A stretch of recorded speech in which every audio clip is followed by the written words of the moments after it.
And welcome back, or welcome to a live edition of Free Minds TV, where we are broadcasting live from Keene, New Hampshire at the 2009 Pumpkin Festival. And as always, it is Toby here with you. And Nick. And if you're tuning into us live, you just watched the first half, but if you're not, if you're watching this as the regular show on all the stations that we are on or on the internet, this is the second half of the live edition where we're at the 2009 Pumpkin Festival, where people are coming, bringing their jack-o'-lanterns to Keene, New Hampshire, lining Main Street to hopefully beat the world record and get us back into the Guinness Book of World Records, which we previously held 8 times. We broke the record and of most lit jack-o'-lanterns, but the big bully Boston took it from us in 2006 with just over 30,000 jack-o'-lanterns. And with your help, we can once again beat the record. You have all day to bring your jack-o'-lanterns down here, register them at one of the many booths that are set up around Main Street, and with your help, beat the record. We're hoping to get just over 30,000 jack-o'-lanterns, but hey, anything more would be great, and it would be nice to take that title back from those big bullies, Bostons. Now, interesting topic, since we are talking about governments a lot, because that's what we focus in on a lot of our show, is talking about what governments are doing and how governments could do things differently. One thing that you mentioned while we were on the break here is that the pumpkin is now the official fruit of New Hampshire.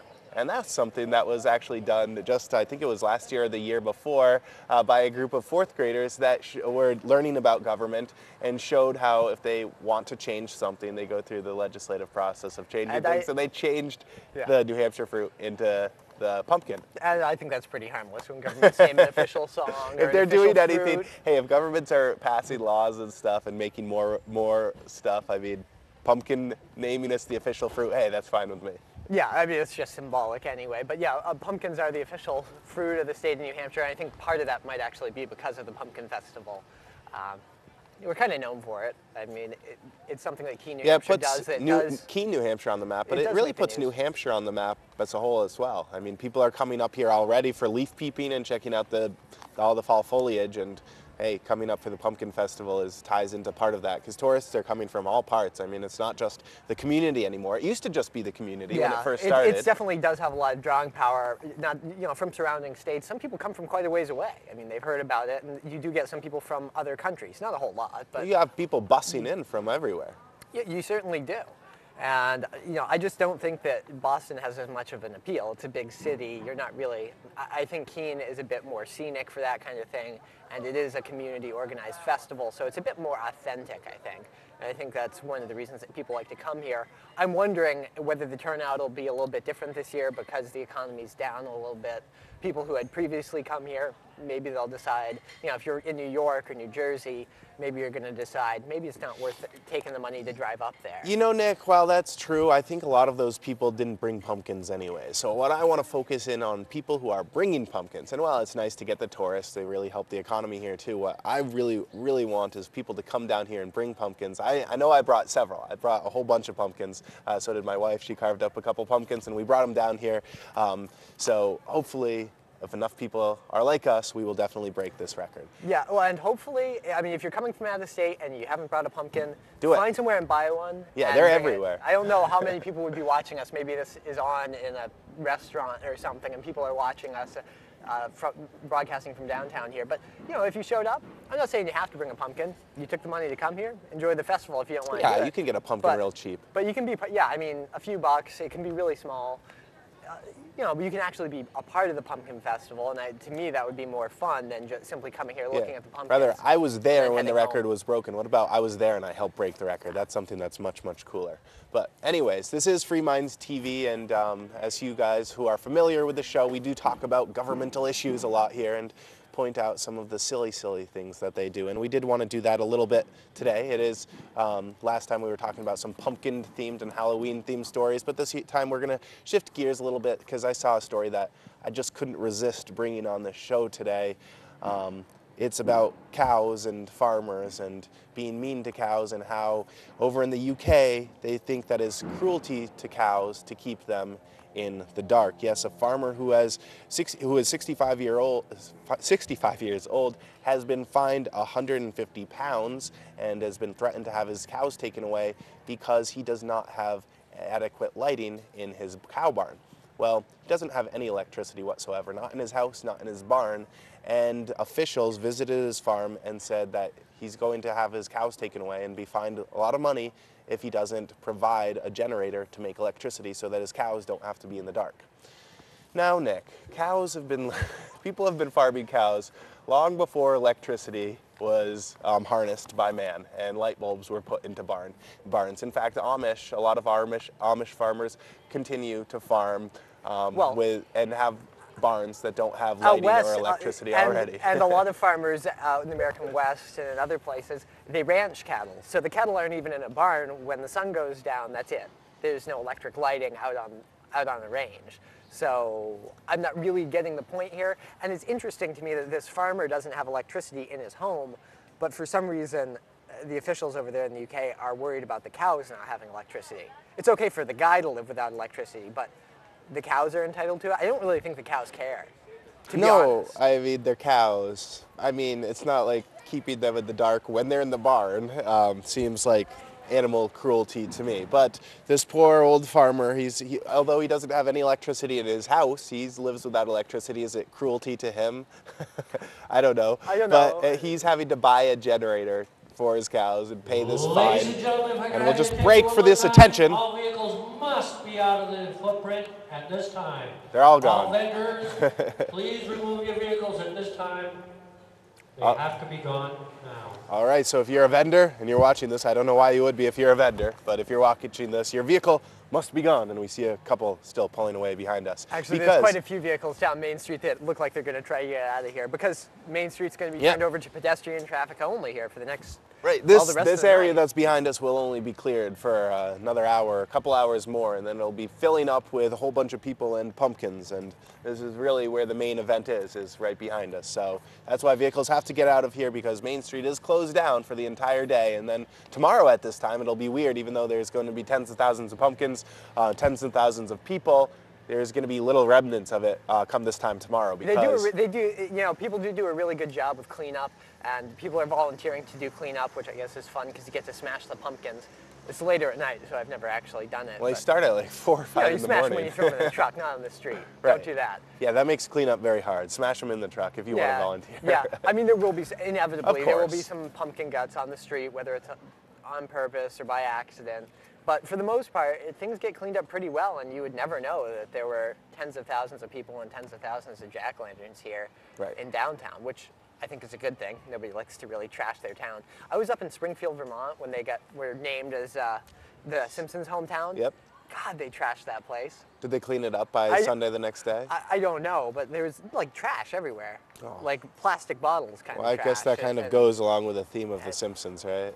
Of Springfield. I guess. I don't know why you would celebrate your town, your town being named as the Simpsons' hometown by trashing it. Yeah, I definitely like to have my town on the map. Well, I don't know. I love The Simpsons, but I like having Pumpkin Fest be what puts Keene on the map as well. And I definitely wouldn't want to be put on the map over in Huddersfield, over in the UK, for I guess finding an old farmer because he's keeping his cows in a barn that doesn't have any electricity in it. Barns It just haven't seems had ridiculous. electricity for most of the history of farming. It just seems so ridiculous that it's cruelty to animals if you don't have Cruelty to all the electricity. cows that lived in barns before electricity? I guess so. It was a cruel world I think back there's still then. a lot of barns No, it's- around that, not Amish people's barns, but just a lot of barns around that don't have electricity. Oh, absolutely. I mean, there's It's a barn. Right. It's just where you put the animals so they don't get snow. Are they warm? Yeah, I mean, basically the point of a Are they barn was fed? shelter. Are Maybe they need running water diseased? too. Right. I mean, they need food, cable. they need water, they need adequate shelter. If you're They're farm animals. Right, You're going I to mean, eat half of them anyway. But really, this farmer is probably being much less cruel than the beef that most people, or at least Americans, eat every day. I mean, if you're looking at what's cruelty to animals, look at how we eat our meat today. Yeah. They're packed in quarters where they can't even turn around most of their lives, and then they're eaten. That seems like a lot more cruelty to animals than keeping them in the dark when they're in their barn. The same thing is said. I mean, it's certain animals are in season right now. The same thing is said about hunting, and a lot of people hunt around here, being that it's northern New England. And I've never really understood that, because if you do look at where a lot of meat comes from today, Comes from the grocery store, right? Well, it comes from the grocery store, but what you don't see is the cows packed into small lots. I mean, they're basically penned up on concrete feedlots where they just dump the food. They're not ranging across a pasture. So to me, the idea of killing an animal that gets to live its whole life in its natural state and killing it quickly and then eating it is a lot better than raising animals in what are honestly sometimes pretty disgusting conditions. I mean, Yeah, they need to pump chickens- them full of all sorts of medications to keep them Yeah. from getting disease because they're living in such tight quarters with each other. The factory farming is what, I have a bigger problem with that than a lot of these other things that people seem to take offense to, like hunting or keeping cows in the barn without electricity. Because a lot of times, I mean, you're dealing with, say, a chicken farm, a chicken factory basically, where they're stacked 4 or 5 birds deep and they're going to the bathroom on each other. I mean, I don't want to be gross, but that's the fact of the matter, is that all that cheap meat and cheap eggs, well, there's a reason it's so cheap, and it's because those animals are packed in. They're trying, the farms are trying to maximize efficiency, and it feeds a lot of people. I'm not even necessarily saying that I think that anything should be done about that, because it does mean that people can afford to eat. But what I would like, Nick, is I'm not saying that we should be passing laws against this. I'd like consumers to start making their own informed decisions. But in fact, it's the opposite. You see what the federal government is doing right now is they're making it more difficult for small farmers. They're making it much, much easier with their regulations on other farmers. The They're big testing. farms. Let's wait for their test, and then we'll move on from this. 9, 10, 10. The system seems to be working very well and very loudly. But anyways, getting back onto it, what the federal government is doing right now is they're passing laws that make it more difficult for small farmers with registering each animal and paying a fee to register each animal. You only have to do it once for an entire herd on these factory farms. Then you have to do it for every single animal on the smaller farms. It's some of the legislation that's coming through is actually encouraging these big factory farms while stomping on all the farmers that are actually raising healthier beef that can survive. And this is kind of what happens a lot of the time, is that people, I think they're well-intentioned, but they're poorly informed. A lot of people lobby for more government intervention in markets to help out small businesses. But generally what you see is protectionism built in. When government gets involved, they tend to help out the corporations that have contributed to their campaigns and that have a lot of lobbying power. And they're not helping out the small family farmer. When they put in place those regulations, they're more burdensome on small whether it's farmers or small businesses. They put in place regulations that are more burdensome on the mom and pop operations.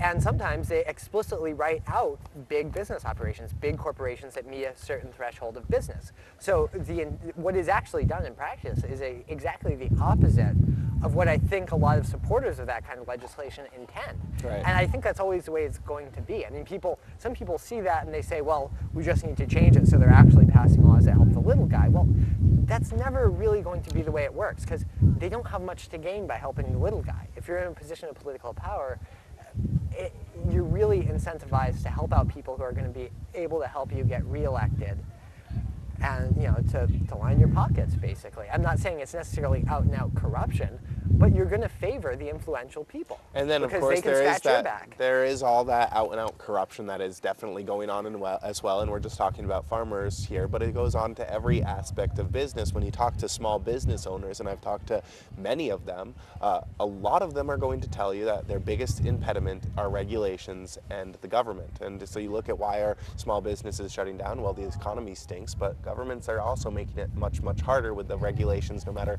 what business you're in, whether it's farming or running a hair salon, whatever it is. There's more and more regulations that are coming down that are hurting smaller businesses and going in the favor of helping out the bigger corporations, the ones that are lining the politicians' pockets. Well, they with help dollar bills. they help bigger businesses because they put in place a bigger threshold to entering the market for a startup company.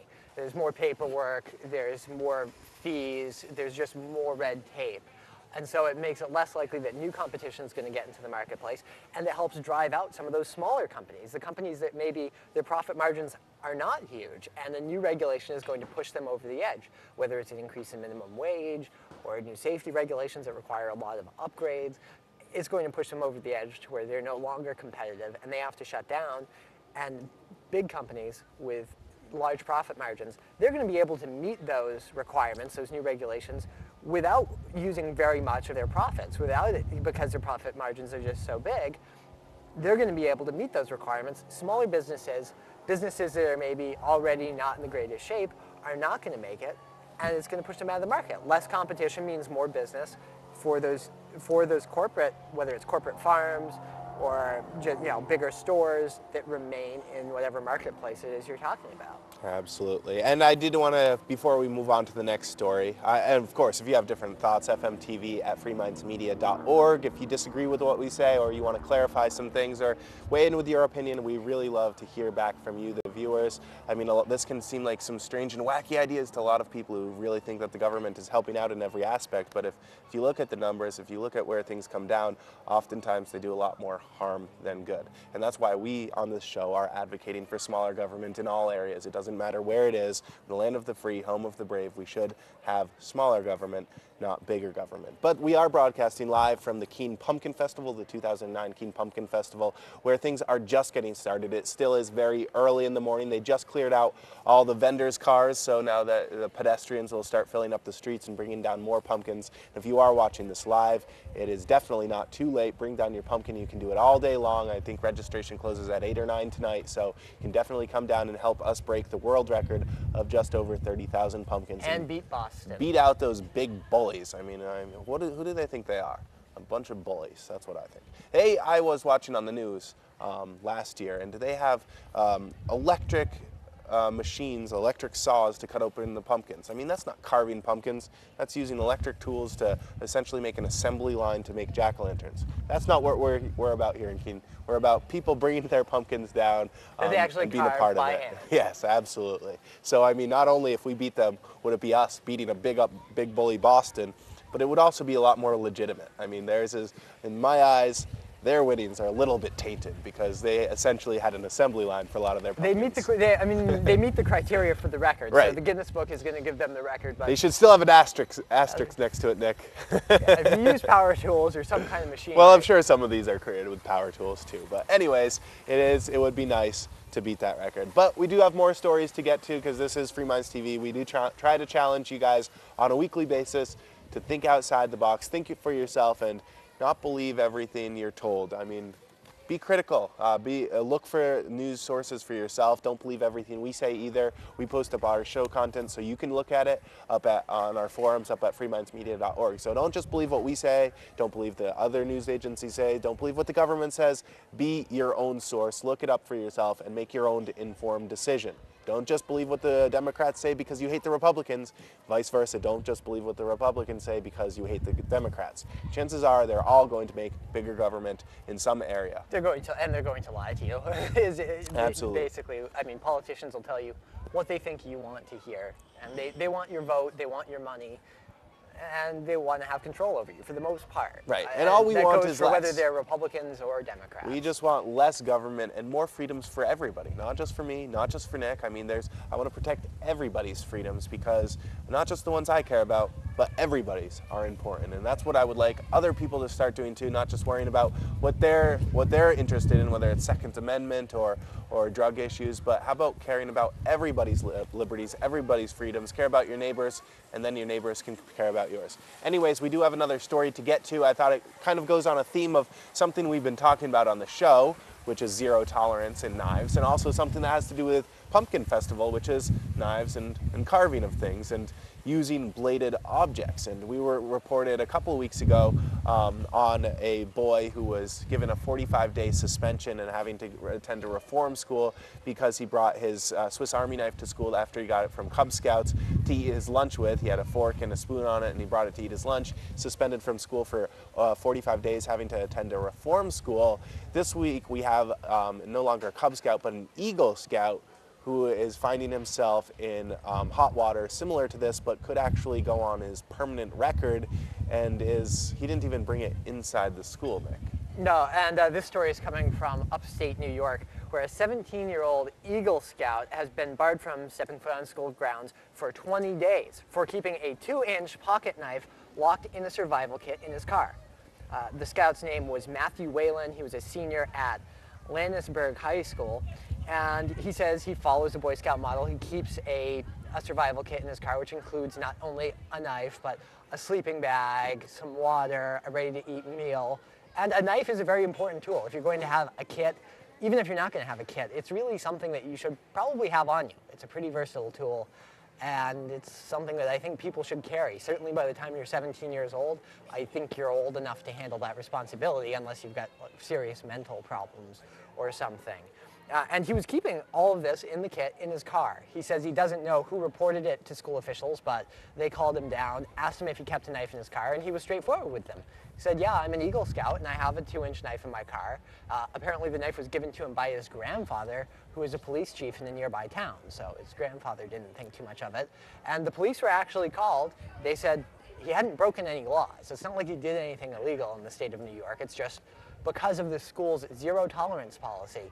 Even though it's clear he didn't intend to use a knife, and the principal said as much, he's got a 20-day suspension. Well, I know that when I was reading the article, he said he's very worried that this could go on his record for getting into West Point Academy, I believe, is where he wants to go and train to be a soldier. Look at that, Toby.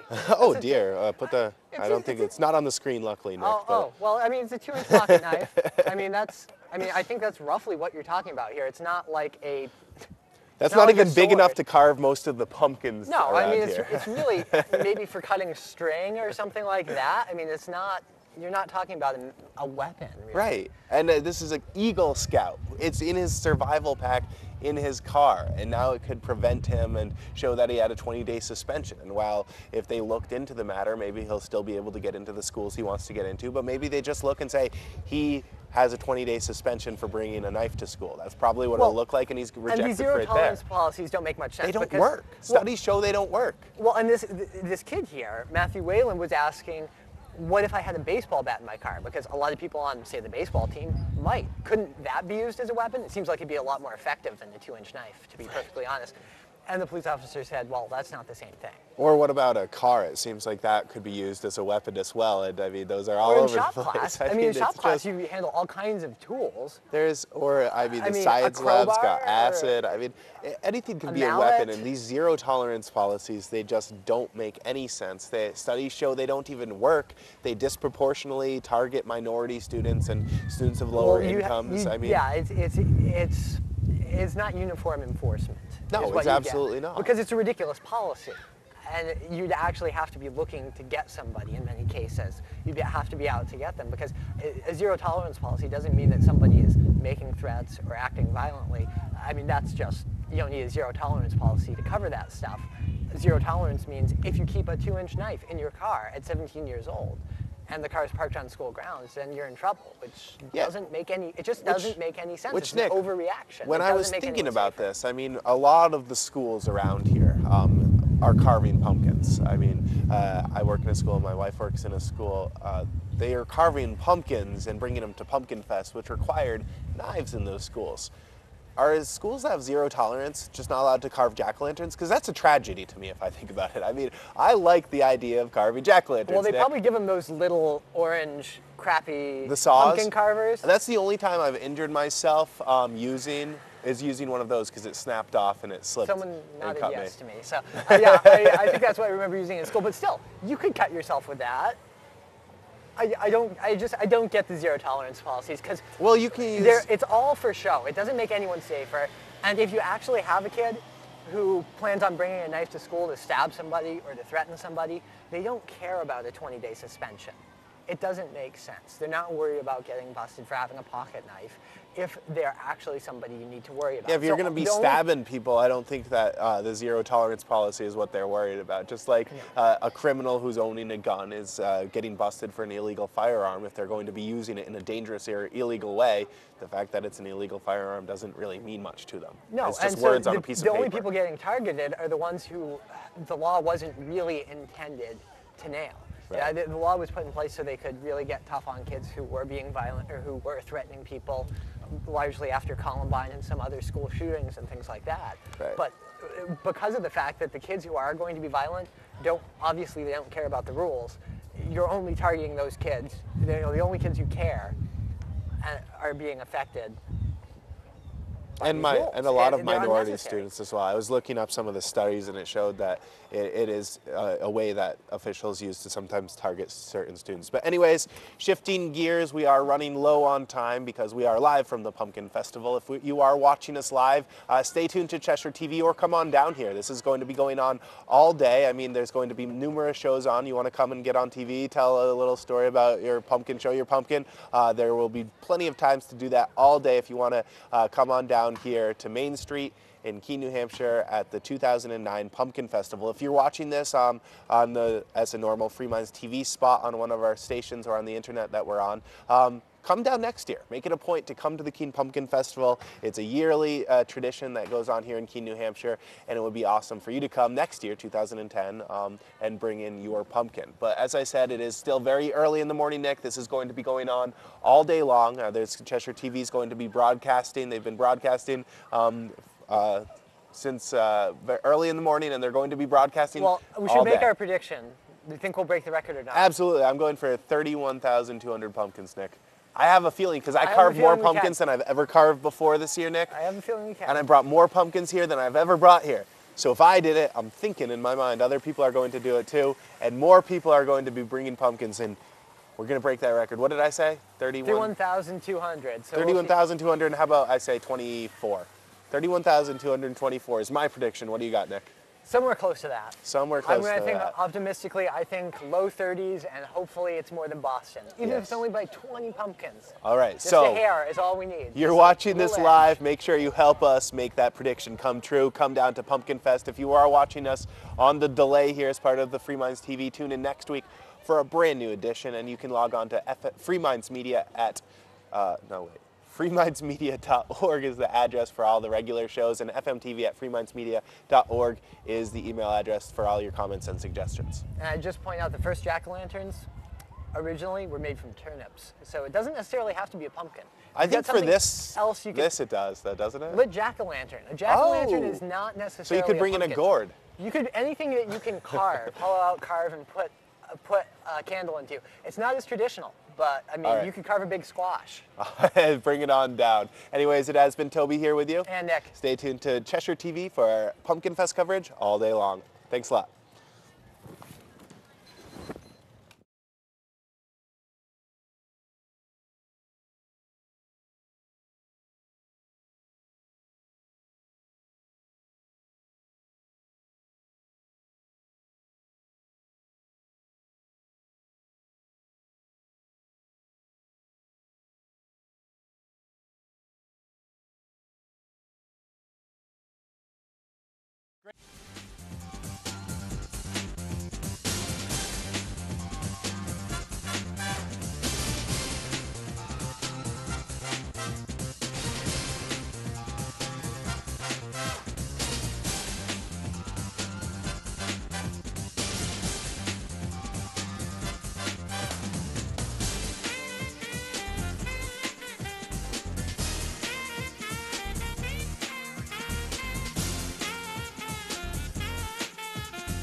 Free Minds TV is brought to you in part by Life Productions for your basic and semi-pro video production needs. From full wedding and event coverage to DVD authoring and distributions, lifeproductions.com. That's LYFproductions.com.